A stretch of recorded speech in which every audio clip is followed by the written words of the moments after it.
శరీర ధర్మం. దీనికి మంచి రెస్పాన్స్ వచ్చింది. చాలామంది మేము ఆలోచిస్తున్నాం మా సమస్యల మీద అన్నారు. చాలా సంతోషం.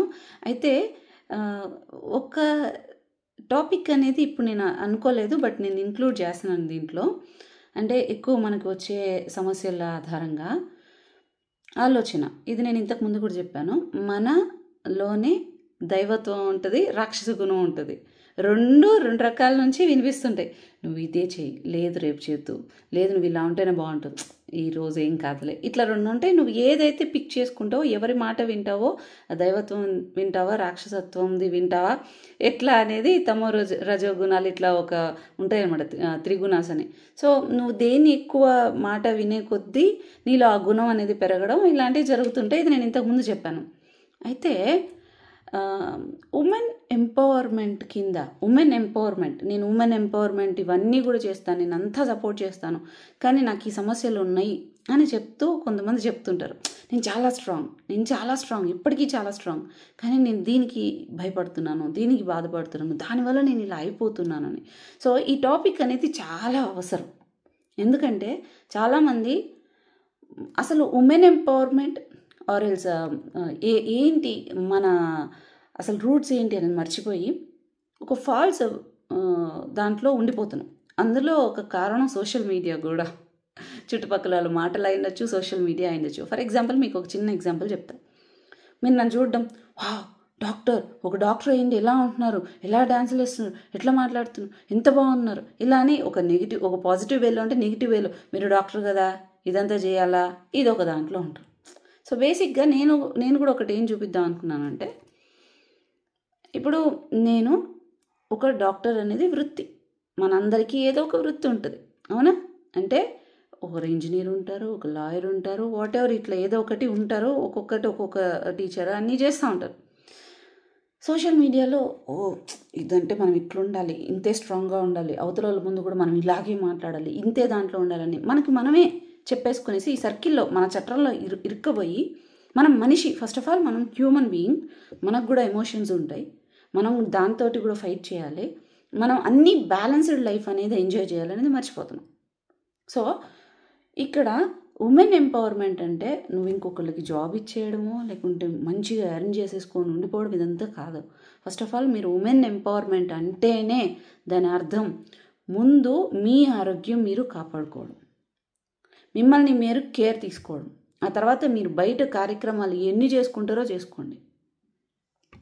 నాకు ఈ మధ్య వచ్చే కేసెస్ ఏమేమి వస్తున్నాయంటే, నేను అన్నీ బ్యాలెన్స్ చేస్తాను, నేను పలానా వాళ్ళకి హెల్ప్ చేస్తా, అది ఇది so and so, and including నేను నా మాట వింటే ప్రతి ఒక్కళ్ళు చాలా ధైర్యంగా ఫీల్ అవుతారు. బట్ నేను పర్టికులర్గా కొందరు వ్యక్తులు వాళ్ళ సేఫ్టీకి భయపడుతుంటాను.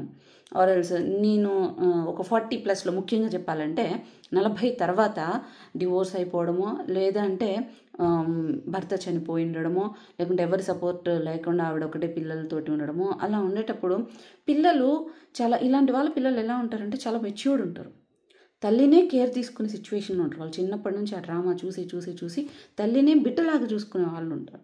సో ఇలా ఉండేటప్పుడు ఏమైందంటే వీళ్ళకి, నేను ఇంతమందిని కేర్ తీసుకునేటప్పుడు నా బిడ్డని నేను చూసుకోలేకపోతున్నాను, నా ఆరోగ్యం ఇంత అయిపోతుంది, 80, 90, 100 ఇంత వెయిట్ పెరిగిపోతున్నాను, నా హ్యాబిట్స్ నాకు లేదు, నాకు భయం వేస్తుంది అని ఏడుస్తారు. వీళ్ళ దాంట్లోనూ వీళ్ళ బాధలోనూ అర్థం ఉంది, ఒప్పుకుంటాను. కానీ ఇక్కడ మీరు అసలైన ఉమెన్ ఎంపవర్మెంట్, స్ట్రాంగ్ అనే దానికి మీరు అర్థం మర్చిపోతున్నారు. నేను 2 రకాలుగానే చెప్తా. ఫస్ట్ ఆఫ్ ఆల్ ఒకటి చెప్తాను వినండి. మీరు అన్నీ బ్యాలెన్స్ చేస్తున్నారు, బయటవన్నీ బ్యాలెన్స్ చేస్తున్నారు, ధైర్యంగా చేస్తున్నారు, ఒకరికొకటి సజెషన్ కూడా ఇవ్వగలుగుతున్నారు. కానీ మీ ఇంట్లో వాళ్ళ దగ్గరికి వచ్చేసరికి, మీరు ప్రేమించే వ్యక్తుల దగ్గరికి వచ్చేసరికి ఏమవుతుందంటే ఎమోషన్ అనే ఒక మాయ వస్తుంది. ఆ మాయ వల్ల ఏమవుతుందంటే భయం వేస్తుంది.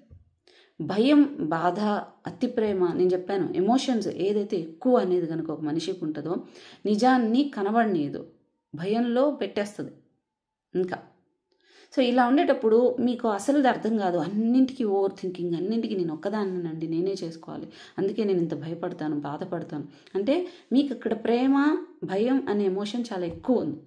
దానివల్ల అక్కడ లేని దాన్ని ఊహించుకొని మీరు ఎక్కువ బాధపడి మీరు ఎక్కువ భయపడుతున్నారు. ఫస్ట్ ఆఫ్ ఆల్ మీరు అంతమందిని కేర్ తీసుకోగలుగుతున్నారు, అన్ని సిచ్యువేషన్స్ దాటి రాగలుగుతున్నారంటే అది ఏజ్ వాళ్ళ ఉండొచ్చు, ఎవరైనా ఉండొచ్చు, ఈవెన్ భర్త ఉండి ఎనీథింగ్ ఎవరైనా సరే ఫైట్ చేసి రాగలుగుతున్నారు అంటే మీరు strong person. First of all women అంటేనే స్ట్రాంగ్గా నేను చూస్తాను. అందుకే నేను చెప్పేది పవర్ హౌస్ అని.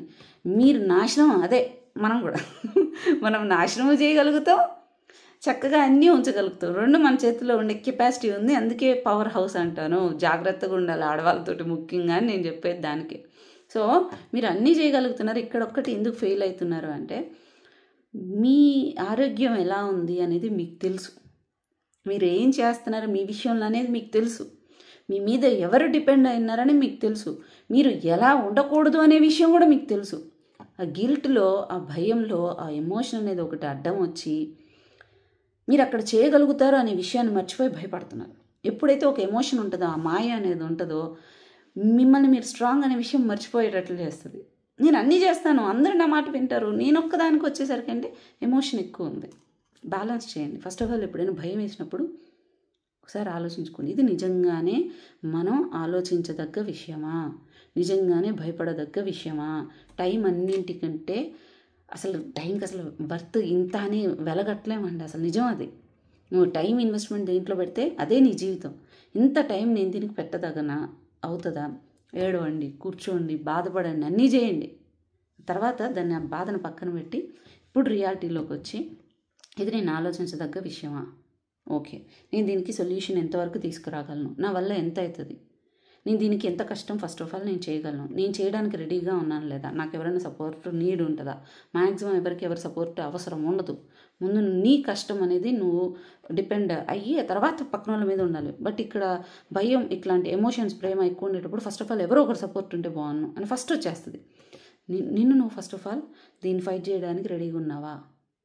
అన్నిటికంటే కూడా ధైర్యం, గ్రాటిట్యూడ్, ఈ రెండు ఎవరికి ఉంటుందో దేవుడు కూడా వాళ్ళకే సపోర్ట్ చేస్తారు. నువ్వు కదిలితేనే నీలోనే దేవుడు ఉన్నాడు, నువ్వు కదిలితేనే దేవుడు కదులుతాడు. నువ్వు కదలక భయానికి నువ్వు ఇట్లా ఉండిపోయినావు అనుకో, దేవుడు కూడా ఏ సాయం చేయలేడు. సో నువ్వు స్ట్రాంగ్ అనే విషయము ఆ ఎమోషన్ వల్ల మర్చిపోతున్నావు. ఆ భయంలో నీకు ఏం చేయాలో అర్థం కాక కుక్కబట్టి ఏడుస్తున్నావు. నువ్వు చేయగలవు. సింపుల్ విషయం, సింపుల్ టాస్క్. నీకు గిల్ట్ ఉంది, నువ్వు ఏం తప్పు చేస్తున్నావో నీకు తెలుసు. నీ ఆరోగ్యం విషయంలో నేను ఇంతకుముందు కూడా చెప్పా, సంతోషంగా ఒక మనిషి బతకాలంటే తన ఫిజికల్ హెల్త్ బాగుండి, మానసిక ఆరోగ్యం బాగుండి, కుటుంబ బాధ్యతలు కరెక్ట్గా నిర్వర్తిస్తూ, సొసైటీకి ఆ తర్వాత ఏదైనా చేస్తూ ఉండే మనిషి చాలు. దీని మించి మనం ఏమి స్పిరిచువల్ పాత్ అవసరం లేదు. కానీ మనిషికి గిల్ట్ అనేది పెద్ద నరకం. అదే కొట్టి కొట్టి చంపేస్తుంది. నువ్వు తప్పు చేస్తున్నావు, ఇది తినకూడదు, ఇదిగో ఇలా నువ్వు చేయాలి, ఇలా పడుకోవాలి, నువ్వు పడుకోవట్లేదు అన్నీ చెప్తుంది. గిల్ట్ అనేది ఉన్నప్పుడు ఏది మనిషిని జరగనీదో. సో ఫస్ట్ ఆఫ్ ఆల్ నేను స్ట్రాంగ్, నేను ఉమెన్ ఎంపవర్మెంట్ ఇట్లాంటివన్నీ చేస్తే పక్కన వదిలేయండి. అది మన దైనందిక జీవితంలో అదొక భాగం. కానీ అన్నిటికంటే ముఖ్య విషయం నువ్వు ఆరోగ్యంగా ఉండడం. నా వీడియోస్ త్రూ నేను చూపించాలనుకునేది కూడా అదే. నేను కూర్చొని ఇట్లా స్టెథోస్కోప్ వేసుకొని రండి, మీరు ప్రోటీన్ ఎంత తీసుకోండి, లేదంటే మీకు ఈ ప్రాబ్లమ్స్ ఉన్నాయి, వైటమిన్ డెఫిషియన్సీ, నేను ఇవి చెప్పుకుంటూ కూర్చోగలను. నేను చూపించాలనుకున్నా. మనిషి అన్నీ బ్యాలెన్స్ చేయాలి. ఎవ్వరు పర్ఫెక్ట్ కాదు. అన్నిట్లో పర్ఫెక్షన్ రాదు. అన్నీ బ్యాలెన్స్డ్గా ఉండాలి, హ్యాపీగా నవ్వాలి, మన వాళ్ళతోటి ఉండాలి, చిన్న చిన్న సంతోషాలు ఎంజాయ్ చేయాలి. జాబ్ ఇక్కడ వరకు జాబ్ ఒకరికి చెప్పగలిగామంటే ఒకరు చెప్పావు, అయిపోయాయి. ప్రతి దానికి ఎక్కువ ఆలోచనలు పెట్టుకోకూడదు. ఆలోచనలు టైం వాల్యుబుల్.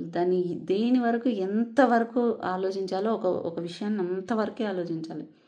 ప్రతి దానికి ఒక పెట్టేసుకొని అయింది అవుతుంది. ఏంది ఇప్పుడు నువ్వేం చేయగలుగుతావు? దానికి అయిపోయింది లైఫ్లో, నేను మార్చాను. ఇప్పుడు కొంతమంది తెలుసా, ఒక ఇష్టమైన వ్యక్తిని పెళ్లి చేసుకుంటారు, వాడు మళ్ళీ ఎవరో ఒకరితోటి అఫైర్ పెట్టుకుంటారు. అమ్మాయి అప్పటికే ఇంట్లో వాళ్ళతో అంతా ఫైట్ చేసి పెళ్లి చేసుకుంటుంది, అఫైర్ పెట్టుకుంటారు, పిల్లలు అప్పటికే అయిపోయి ఉంటుంది. 40 ఏళ్ళ తర్వాత ఫైట్ చేసి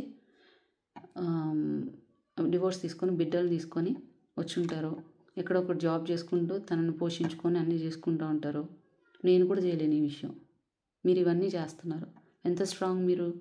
సొసైటీకి విరుద్ధంగా పోతున్నారు. మీరు సొసైటీలో కలిసిపోయి పోవట్లా, మీరు సొసైటీకి విరుద్ధంగా అపోజిట్లో పోతున్నారు. మీరు ఎంత ధైర్యం ఉండాలి మీకు. అవునా? ఎవరు మీరు వీక్ అన్నది? ఎందుకు భయపడుతున్నారు? మీ బిడ్డలకి అయ్యో నాకు ఏదైనా అయితే నా బిడ్డలకి ఇట్లా అయిపోతుంది. సరే అవ్వకుండా మీరు జాగ్రత్తగా ఉండండి. యాంగ్జైటీ అయిపోయి, భయం అయిపోయి, టెన్షన్ అయిపోయి ఏం వస్తుంది ఇవి చేస్తే కదా? కాబట్టి ధైర్యంగా ఉండండి. మనం first of all human beings, మనం నార్మల్ మనుషులం. మనం అన్నీ బ్యాలెన్స్ చేయాలి. అయ్యో నేను స్ట్రాంగ్, నేనంతా స్ట్రాంగ్, సో కానీ నేను ఇక్కడ చేయబోతున్నాను. ఎవరం స్ట్రాంగ్ కాదు, ఎవరం స్ట్రాంగ్ కాదు. అందరూ ఎక్కడో చోట భయపడో బాధపడో చేసుకుంటూ వచ్చిన వాళ్ళమే. నేను ఇంతకుముందు కూడా చెప్పాను, ముఖ్యంగా సింగిల్ పేరెంట్ ఎవరైతే బిడ్డలతోటి ఒకరే ఉన్నారో వీళ్ళంటే నాకు వీళ్ళని నేను ఇన్స్పిరేషన్గా తీసుకుంటానని. మీరే భయపడితే, మీరే బాధపడితే మేము ఎలాగా? సో మీలాంటి వాళ్ళు స్ట్రాంగ్గా కనుక ఉంటే అబ్యూస్ని, అంత దారుణమైన హింసని అవన్నీ దాటుకొని బయటకు వచ్చి పిల్లల్ని ఒకటే చూసుకొని, లేకుంటే భర్త చనిపోయి పిల్లల్ని చూసుకొని ఇంత ఉండేవాళ్ళు మీరు స్ట్రాంగ్ పర్సన్స్. మీరే భయపడితే అలాగా? మీరే కాదమ్మా, వీళ్ళే కాదు, మిగిలిన ఎవరైనా కూడా, నేను ఇది జస్ట్ ఆడవాళ్ళకే చెప్పట్లేదు, ఎవరైనా కూడా ఒక ఎమోషన్ అనేది ఉన్నప్పుడు భయం వస్తుంది. అయ్యో పర్సన్ వెళ్ళిపోతారేమో, వేరే వాళ్ళతో వెళ్ళిపోతారేమో, లేకుంటే అయ్యో నేను ఇన్సెక్యూరిటీ ఎక్కువైపోతుంది, నన్ను వదిలేస్తే ఏంటి, లేకుంటే నన్ను ప్రేమించకపోతే ఏంటి. ఓవర్గా ఎమోషన్ పెట్టుకోవద్దండి. ప్రతి మనిషిని ప్రేమించాలి, భయం ఉండాలి, భక్తి ఉండాలి, అన్నీ ఉండాలి. కానీ ఎత్తిగా ఉన్నప్పుడు ఏమవుతుందంటే ఆ మాయ అనేది ఏంటంటే నిజాన్ని చూపించనీదు. మనం అనుకుంటే చూడు, కొన్ని ఇయర్స్ తర్వాత నేను దీనికి భయపడ్డానా, వీళ్ళకా నేను ఇంత భయపడింది, ఇలాంటి సిచ్యువేషన్స్ నేనే భయపడింది, ఏంది ఇప్పుడు ఇవి చిన్నగా కనిపిస్తున్నాయండి.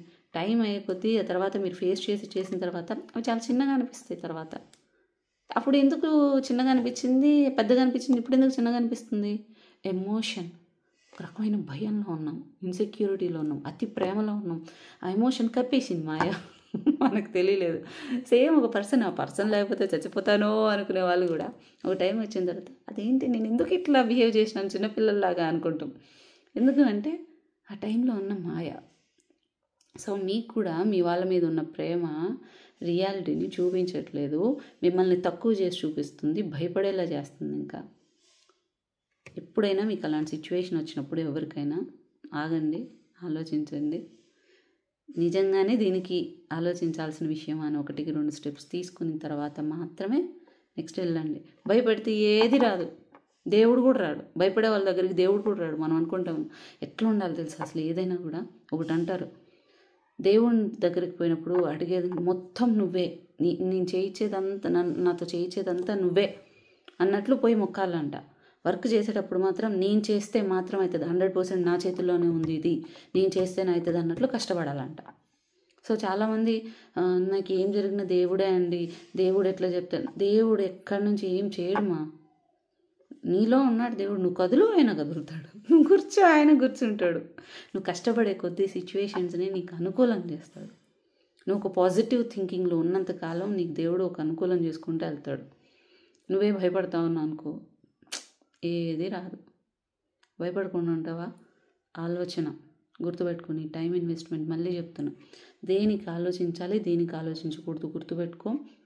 ఉమెన్ ఎంపవర్మెంట్ అంటే ఫస్ట్ జాబ్స్ ఇచ్చేసి అది ఇది అదో ఇచ్చేసేది కాదు. నీ ఆరోగ్యం నువ్వు జాగ్రత్తగా కాపాడుకోవడం, ఆ తర్వాతనే ఏదైనా వస్తుంది.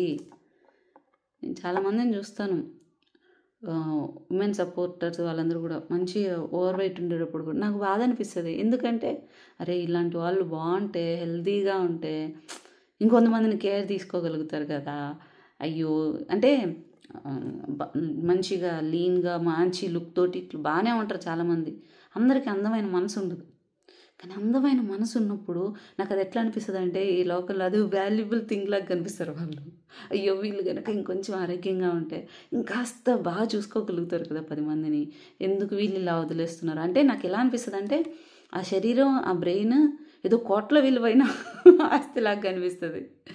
సో వీళ్ళు బాగుంటే ఇంకా బాగుంటుందే, అయ్యయ్యో ఎందుకు ఇట్లా అవుతున్నారు అని అనిపిస్తుంది. నేను అరుణ గారికి, అమడుగురు ఓల్డ్ ఏజ్ హోమ్ అరుణ గారికి అదే చెప్తా, అమలాకి కూడా అదే చెప్తా, మీరు హెల్తీ హ్యాబిట్స్ లేకపోతే మీకు బాగుంటుంది. ఎందుకంటే వీళ్ళు ఇంట్లో ఒక్కరికి బాగాలేకపోతేనే ఇల్లు అల్లకల్లలో అవుతుంది. మీరు ఉమెన్ ఎంపవర్మెంట్ అని చెప్పి, లేకుంటే ఇతర కేర్ తీసుకునే వాళ్ళు మీరే సరిగ్గా లేకపోతే అనాథలు అయిపోతారు కదా మిగిలిన వాళ్ళు. వీళ్ళే కాదు, అసలు నార్మల్ ఎవరైనా కూడా అమ్మ గుర్తుపెట్టుకోండి, మీరు జాగ్రత్తగా ఉండాలి. ప్రతి దానికి లేనిపోని దానికి ఆలోచించకండి. ఫస్ట్ ఆఫ్ ఆల్ ప్రతి దానికి ఆలోచించడం ఆపేయండి. అప్పుడు అన్నీ బాగుంటాయి, అందరం బాగుంటాం. ఓకేనా? ఇంక అన్నింటికి ఆలోచిస్తూ కూర్చుంటావా? నాకు అదొకటి, నాకు అంతేనండి, నాకు యాంగ్జైటీ ఎక్కువ ఉంటుంది, ఓవర్ థింకింగ్ ఎక్కువ ఉంటుంది చెప్పేస్తారు. ఫస్ట్ ఆఫ్ ఆల్ మీరు మార్నింగ్ బ్రేక్ఫాస్ట్ మార్చుకోండి. మీ డైజెషన్, గ్యాస్ట్రైటిస్ కానీ, డైజెషన్ హెవీ ఉండడం కానీ, ఇబ్బంది ఉండడం కానీ, లీకీ గట్ ఇట్లాంటివన్నీ ఉన్నప్పుడు కూడా మీకు ఈ ఓవర్ థింకింగ్, యాంగ్జైటీ అనేది ఎక్కువ ఉంటుంది. మార్నింగ్ బ్రేక్ఫాస్ట్కి మంచిగా ప్రోటీన్, వెజిటేబుల్స్, ఫైబర్ ఇట్లా ఫుడ్ పెట్టుకోండి. మీరు అనుకోవచ్చు, నేను దోశ, ఇడ్లీ, పొంగల్ ఇట్లాంటివి తింటేనే నేను యాక్టివ్గా ఉంటాను, నిద్రమొప్పి వస్తుంది. ఎగ్స్ పెట్టుకోండి, egg whites, paneer, vegetables boil చేసి పెట్టుకోండి. ఇలాంటివి ఏమన్నా తీసుకోవడానికి ప్రయత్నించండి. Smoothies the best. ఇంకా మార్నింగ్ టైము తీసుకోవడానికి ప్రయత్నించండి. మీ గట్ హెల్త్ ఇంప్రూవ్ అవుతుంది. Gut equal to second brain. మీ డైజెషన్ సిస్టమ్ ఎప్పుడైతే బాగుంటుందో మీ థాట్ ప్రాసెస్ కూడా బాగుంటుంది. అండ్ రెండో విషయం వచ్చేసి నైట్ 10 to 2 డీప్ స్లీప్ అనేది చాలా ఇంపార్టెంట్. రికవరీ అనేది లేకపోయినా మీరు చాలా వీక్గా ఉంటారు, యాంగ్జైటీ ఫీల్ అవుతుంటారు. ముఖ్యంగా టైం అంతా కూడా లివర్ డీటాక్స్ చేసుకుంటూ ఉంటుంది బాడీని. 10 to 2 నైట్ 10 నుంచి 2 గంటల మధ్యలో మీరు ఆ టైంలో నిద్ర కూడా పోలేదనుకోండి, వీళ్ళకి ఎక్కువ ఉంటుంది hormonal imbalance, anxiety, over thinking, bloat అయిపోతుండడం, ఇండైజెషన్, గ్యాస్ ఫామ్ అవుతుండడం. కావాలంటే గమనించుకోండి. సో ఈ రెండు కరెక్ట్ చేసుకోవడానికి ప్రయత్నించండి. ఓకేనా? ఇంకోసారి ఆలోచిస్తారా ప్రతిదానికి? ఇది నిజందా కాదా ఒకసారి ఆలోచించండి అమ్మా. ఇది నిజంగా తగ్గిందా ఇప్పుడు? డైవర్ట్ చేసుకోండి, వేరే ఏదో ఒక వర్క్లో పడండి, అన్నీ కరెక్ట్ అయిపోతాయి. ఓకే? భయపడకండి, అన్నిటికీ భయపడితే ఏం జరగదు. Thank you, bye.